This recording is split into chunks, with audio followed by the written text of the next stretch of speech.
sur l'ouest du pays.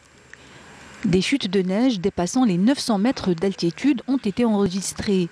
Saïda, Tiaret, N'Ama, Al-Bayed, le sud de Tlemcen et de Sidi Bel Abbas, ainsi que le nord de l'Rouat, toutes ces régions ont vêtu leur manteau blanc. Toutefois, ces chutes de neige ont occasionné quelques difficultés. Le trafic routier a été perturbé. Nous avons enregistré 98 interventions depuis le 4 février. La plupart de nos interventions sont dues à ce grand froid, mais aussi au verglas. C'est pour cette raison que je demande aux automobilistes d'être vigilants. J'ai remarqué que les automobilistes faisaient beaucoup de vitesse. Je leur demande de rouler moins vite. Les chauffeurs de bus font beaucoup de vitesse alors que ça glisse et ils transportent des familles.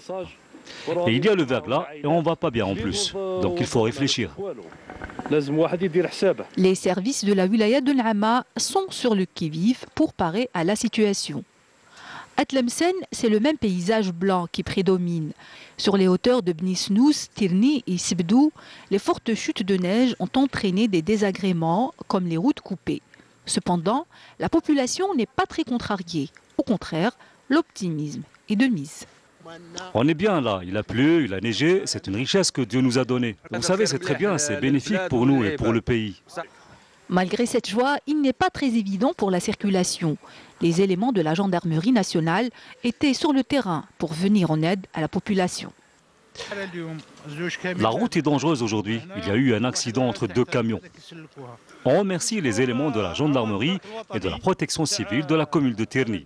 Ils nous ont aidés dans le froid depuis le début, mais les gens doivent être prudents, surtout avec la neige.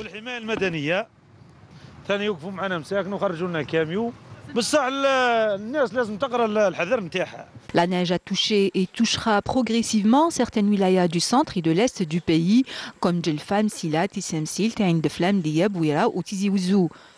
La poudreuse devra durer encore quelques jours.